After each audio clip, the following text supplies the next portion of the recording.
हमारे साथ आज का मैनेजमेंट जुड़ गया है और आज हम बात करेंगे केन्स टेक के मैनेजमेंट से, जो एक इलेक्ट्रॉनिक मैन्युफैक्चरर यहाँ पर सर्विसेज देती है और electronic system design manufacturing company जो है सर्विसेज देती है और इसके साथ ही इंडस्ट्री के लिए end to end IoT solutions भी जो है कंपनी मुहैया कराती है। लेकिन यहाँ पर जिस तरह से कंपनी सवालों के घेरे में आई, हमने स्टॉक टूटता हुआ देखा, उसके बाद एक रिकवरी आई है, मैनेजमेंट का क्या रुख है, जो सॉल्यूशंस और अपग्रेडेशन की बात हो रही है वो कंपनी कैसे कर पाएगी, इन सब पर हम सवाल उनसे पूछेंगे। फिलहाल हम देख रहे हैं लगभग 8% के पार की कमज़ोरी यहाँ पर आती हुई दिखाई दे रही है। लेकिन उस बीच हम आगे बढ़ते हैं और एक्विस की बात करते हैं, जहाँ पर इनकी भी लिस्टिंग हुई है और लिस्टिंग यहाँ पर काफ़ी बेहतर होती हुई हमें दिखाई है। तो इनके मैनेजमेंट से हम बातचीत करेंगे और इनसे सवाल पूछते हैं कि किस तरह से जो है यहाँ पर इनका पूरा आगे का प्लान है।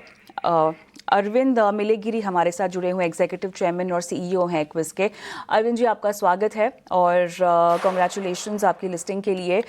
ये बताइएगा, US एरोस्पेस फैसिलिटी की अगर हम बात करें तो ये ऑपरेट कर रहा है 14 से 15% की यूटिलाइजेशन पर, लेकिन क्लियर स्ट्रैटेजी के लिहाज से यहाँ पर क्या प्लान है, टाइमलाइन स्केल करने का US ऑपरेशंस को लेकर आपने क्या तय किया है? जो US ऑपरेशंस का यूटिलाइजेशन है वो मशीन का यूटिलाइजेशन है। हम जो मेजर करते हैं वो उधर परफॉर्मेंस जो होता है उसका नंबर ऑफ पीपल के ऊपर यूटिलाइजेशन होता है। हमारा number of people basis utilisation is high. If you really look at it, only 20% of our total global aerospace revenue comes from America and France, outside of India. India में 80% revenue होता है। हमें India में जो है utilisation 70% तक utilisation है हमारा। So we are more concerned about making sure that our utilisation is high. India में हाई है, फ्रांस में एंड US में हम जब आदमी को when we hire people and we want to make sure that they are fully utilized, not really the machines, because SEBI requirement requires that we use the same machines as the basis. We have provided those utilizations. Going forward in the coming quarters, we will provide the utilization of the people also, people hours, number of people hours and their utilization in the future quarters. So that way we have a right reference to measure for the investors. और right, यहाँ पे क्या capital utilisation की बात हो ही रही है consumer aerospace segment में, तो आपने बताया ये काफ़ी कम है, लेकिन साथ ही अब सवाल यहाँ पर ये है कि यूटिलाइजेशन कब तक मीनिंगफुली आपको लगता है इम्प्रूव हो पाएगी और यूटिलाइजेशन लेवल यहाँ पर पैट के ब्रेक इवन को ध्यान में रखते हुए कितने ज़रूरी होंगे और क्या लेवल इम्पॉर्टेंट होगा? जो हमारा एरोस्पेस यूटिलाइजेशन है जो वो काफ़ी 65 to 70% तक है एंड इट्स फेयरली ऑप्टिमल। उसलिए हम additional capex through the fund raising जो IPO में हुआ 65 to 70 करोड़ हम इन्वेस्ट कर रहा है कैपेक्स एक्सपेंशन के लिए एरोस्पेस।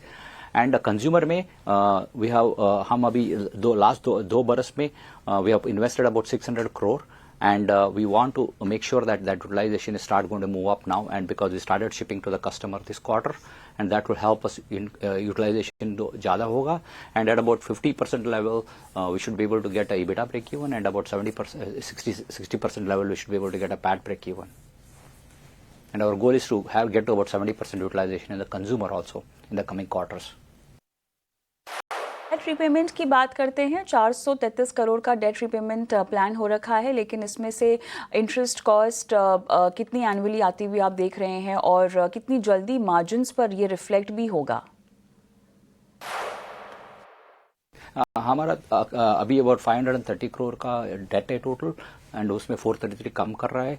उसके ऊपर अबाउट 30 करोड़ का डेट कम होगा, इंटरेस्ट एक्सपेंस कम होगा, and that will reflect back into the PAT to अस।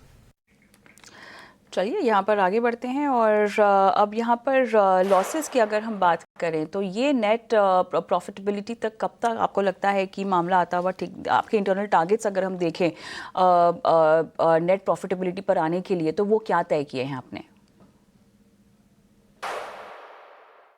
हमारा aerospace business already consumer segment में देखा तो हमारा प्रॉफिटेबल है, it's already profitable in consumer segment. Because of the low utilisation in the profitability is not there. Low utilisation because your products are being developed and just started shipping, and that's why we are going to get into now coming quarters we should start seeing the profitability. I just mentioned about our ability to get into profitability at a utilization of 50 to 60% level EBITDA and PAT. Current aerospace की order book और revenue visibility over next 2 to 3 years अगर हम समझना चाहें तो वो क्या होगी कि OEMs एयरबस हो गया, बोइंग, सैफरन या कॉलिंस को लेकर, तो आप क्या आंकड़ा देंगे? अभी जो हमारा बिजनेस है, हमारा नेक्स्ट 5 to 7 year विजिबिलिटी मिलता है हमारा कस्टमर कॉन्ट्रैक्ट से. If you look at our order book, it actually reflective of the customer order book which is 10 years. Visibility full है उनका कैपेसिटी एंड सो उनका रेट अभी for example 52 aircraft Airbus A320 का build हो रहा है per month. That's going to go to 75 aircraft per month in 2029. हमारा भी रेवेन्यू उसको रिफ्लेक्ट होगा because A320 is a significant portion of our revenue also. So जैसा प्रोग्राम बाय प्रोग्राम देखा तो सब प्रोग्राम इंक्रीज हो रहा है, वॉल्यूम हमारा भी इंक्रीज उसके बाद भी हमारा न्यू विंस भी हो रहा है. जो न्यू विंस हो रहा है उसका वो भी रिफ्लेक्ट होगा एक 12 months later. It will reflect into our revenue also. So combination of existing program growth because of the customer order book and also our new wins will continue to grow the aerospace business. We have a very good visibility in front of us coming 5-7 years. ज़्यादातर जो IPO के proceeds होते हैं, जो कमाई होती है, वो डेट रिडक्शन की ओर डाइवर्ट कर दी जाती है. लेकिन यहाँ पर आपके नेक्स्ट ग्रोथ ट्रिगर्स की बात करें, नए प्रोग्राम्स की बात करें, नए प्लेटफॉर्म एक्विजिशंस या कैपेसिटी रैंपअप्स की बात करें, तो अब तक क्या कुछ लाइंड अप है? अभी देखा तो हमारा last year we have mostly invested in last 2 years we have invested in consumer electronics. 600 crore capital invest किया है, उसका यूटिलाइजेशन इंप्रूव होने का है. And then about 60 crore aerospace के लिए इन्वेस्ट कर रहा है IPO प्रोसीड से. वो एडिशनल ग्रोथ लाने के लिए जो capital to revenue ratio is almost 1:2.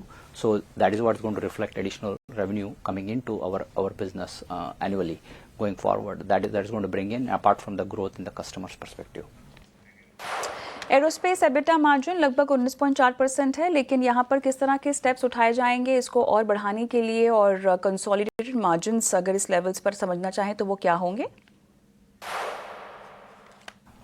हमारा aerospace is at a fairly good level at 19.4 20% profit EBITDA level. अभी हमारा काम है एज यूटिलाइजेशन का कंज्यूमर यूटिलाइजेशन इंक्रीज होगा, उसके साथ उसका EBITDA भी रिफ्लेक्ट होगा. हमारा गोल है 20% EBITDA इन कंज्यूमर ऑल्सो. ऑलराइट, चलिए, अच्छा लगा आपसे बातचीत करके अरविंद जी. आपने समय दिया, बहुत बहुत धन्यवाद आपका. और हम एक काम करते हैं, छोटा सा ब्रेक लेते हैं. ब्रेक के उस पार जयराम संपत साहब हमारे साथ जुड़ेंगे, केन्स टेक्नोलॉजी के. इनसे बातचीत होगी और आगे कंपनी की रणनीतियां हैं, शेयर धारकों के लिए क्या क्या चिंताओं को वो शांत कर पाएंगे. बातचीत विस्तार से.